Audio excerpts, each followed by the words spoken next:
ಎಲ್ರಿಗೂ ನಮಸ್ಕಾರ. ನಾನು ಇವತ್ತಿನ ವಿಡಿಯೋದಲ್ಲಿ ಹೋಟೆಲ್ ರೀತಿ ಮಸಾಲೆ ದೋಸೆನ ಮನೇಲೇ ಸುಲಭವಾಗಿ ಹೇಗೆ ಮಾಡ್ಕೊಳ್ಳೋದು ಅಂತ ತೋರಿಸ್ತಾ ಇದ್ದೀನಿ. ನೀವು ಕಲರ್ ನೋಡ್ಬೋದು, ದೋಸೆ ಎಷ್ಟು ಚೆನ್ನಾಗಿ ಗರಿಗರಿಯಾಗಿ ಬಂದಿದೆ ಅಂತ. ವಿಡಿಯೋನ ಸ್ಕಿಪ್ ಮಾಡದೆ ಕೊನೆವರೆಗೂ ನೋಡಿ.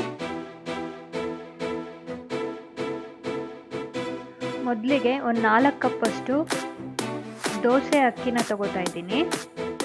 ಅದೇ ಕಪ್ ಅಳತೆಯಲ್ಲಿ 1 ಕಪ್ಪಷ್ಟು ಉದ್ದಿನ ಕಾಳನ್ನ ತಗೋತಾ ಇದ್ದೀನಿ. ಅರ್ಧ ಕಪ್ಪು ಅವಲಕ್ಕಿ, 1/4 ಕಪ್ಪು ಕಡಲೆಬೇಳೆ, ಒಂದು 3 ಸ್ಪೂನಷ್ಟು ತೊಗರಿಬೇಳೆ, ಒಂದು 2 ಸ್ಪೂನಷ್ಟು ಮೆಂತ್ಯ. ಇದನ್ನು ಒಂದು 3 ಸಲ ಚೆನ್ನಾಗಿ ವಾಶ್ ಮಾಡಿಕೊಂಡು ಇದನ್ನು ಒಂದು 6 ಅವರ್ ನೆನೆಯಕ್ಕೆ ಬಿಡಬೇಕು. ನೆನೆಸಿಟ್ಟಿರೋದನ್ನ 6 ಅವರ್ಸ್ ಆದಮೇಲೆ ಗ್ರೈಂಡ್ ಮಾಡ್ಕೋಬೇಕು.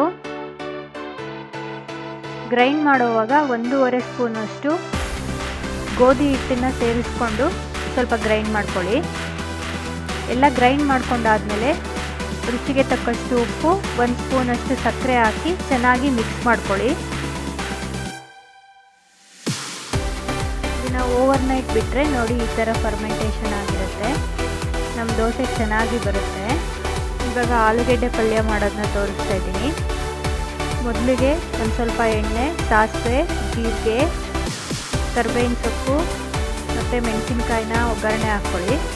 ಅದಕ್ಕೆ ಈರುಳ್ಳಿನ ಸೇರಿಸ್ಕೊಂಡು ಸ್ವಲ್ಪ ಉಪ್ಪು ಹಾಕ್ಬಿಟ್ಟು ಸ್ವಲ್ಪ ಗೋಲ್ಡನ್ ಕಲರ್ ಬರೋವರೆಗೂ ಫ್ರೈ ಮಾಡಿಕೊಂಡು ಅದಕ್ಕೆ ಸ್ವಲ್ಪ ಕಾಯಿ ತುರಿ, ಅರಿಶಿನ ಸೇರಿಸ್ಕೊಂಡು ಮಿಕ್ಸ್ ಮಾಡ್ಕೊಳ್ಳಿ. ಇದನ್ನು ಚೆನ್ನಾಗಿ ಬಿಸಿ ಆದಮೇಲೆ ಇದಕ್ಕೆ ಬೇಯಿಸಿಟ್ಕೊಂಡಿರೋವಂಥ ಆಲೂಗೆಡ್ಡೆನ ಸೇರಿಸಿ ಮಿಕ್ಸ್ ಮಾಡ್ಕೊಳ್ಳಿ.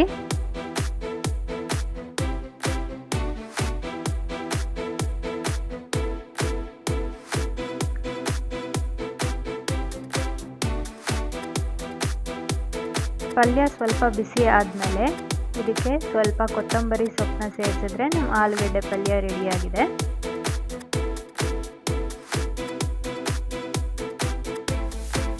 ಇವಾಗ ದೋಸೆಗೆ ಚಟ್ನಿನ ಮಾಡೋದ ತೋರಿಸ್ತಾ ಇದ್ದೀನಿ. ಮೊದಲಿಗೆ ಮಿಕ್ಸಿ ಜಾರಿಗೆ ತುರಿದಿರೋವಂಥ ಕಾಯಿ ತುರಿನ ಹಾಕ್ಕೊತಾ ಇದ್ದೀನಿ. ಅದಕ್ಕೆ ಸ್ವಲ್ಪ ಕಡಲೆನ ಸೇರಿಸ್ಕೊತಾ ಇದ್ದೀನಿ. 2ರಿಂದ 3 ಮೆಣಸಿನ್ಕಾಯಿ, ಬೆಳ್ಳುಳ್ಳಿ, ಸ್ವಲ್ಪ ಹುಣಸೆ ಹಣ್ಣಿನ ರಸ, ರುಚಿಗೆ ತಕ್ಕಷ್ಟು ಉಪ್ಪು, ಸ್ವಲ್ಪ ನೀರನ್ನು ಸೇರಿಸ್ಕೊಂಡು ಇದನ್ನು ಗ್ರೈಂಡ್ ಮಾಡ್ಕೊಳ್ಳಿ. ಸ್ವಲ್ಪ ತರಿಯಾಗಿ ಗ್ರೈಂಡ್ ಮಾಡ್ಕೊಂಡಾದ್ಮೇಲೆ ಇದಕ್ಕೆ ಸ್ವಲ್ಪ ಕೊತ್ತಂಬರಿ ಸೊಪ್ಪು, ಪುದೀನ ಸೇರಿಸ್ಕೊಂಡು ಗ್ರೈಂಡ್ ಮಾಡಿಕೊಂಡು ಒಂದು ಬೌಲ್ಗೆ ಟ್ರಾನ್ಸ್ಫರ್ ಮಾಡಿಕೊಂಡು ಇದಕ್ಕೆ ಸ್ವಲ್ಪ ಒಗ್ಗರಣೆ ಹಾಕ್ಕೊಂಡ್ರೆ ನಮ್ಮ ಚಟ್ನಿ ರೆಡಿಯಾಗಿದೆ.